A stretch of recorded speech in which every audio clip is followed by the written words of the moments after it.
nagbublow pero namamatay ang motor. Good morning mga karakul. So ito'y video na sinend sa atin ng ating customer nang nangyari. Kahit ano daw ang pindot niya, ayaw mag-on. Oh no! So front load ang dryer na to. So ang ginawa ko, pinuntahan ko kaagad after a day ang dryer na to.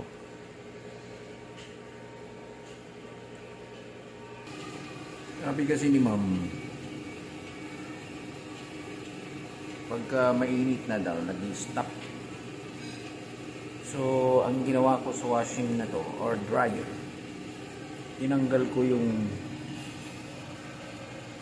napapagdagan yan papalabas.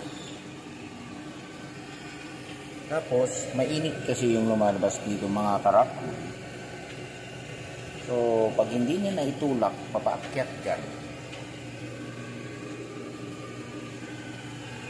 mag-iinit ng masyado yung motor, magka-cut off.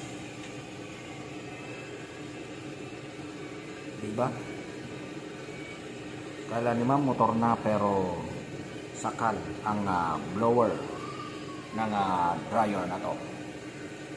So sa ngayon 32 minutes na, hindi pa rin siya nag-stop. Diba?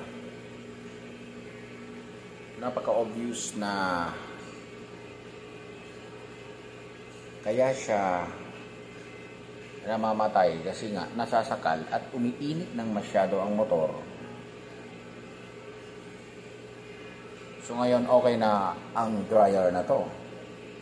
Diba mga karakul, kung iisipin mo kapag ganito ang mga problema ng isang appliances, tapos natawagan ang isang maling technician, sasabihin niya papalitan na yung motor, which is yung problem ay yan lang, sakal.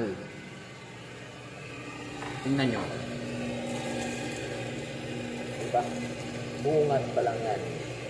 Grabing daming mga ano. So nabarahan yan. So alam nyo na. Baka naman sa mga bago pa sa ating channel, wag po natin kalimutang mag-subscribe, like and share. Paki-click na rin ang ating bell button, click on para ma-notify tayo sa lahat pa naming mga susunod pang mga videos.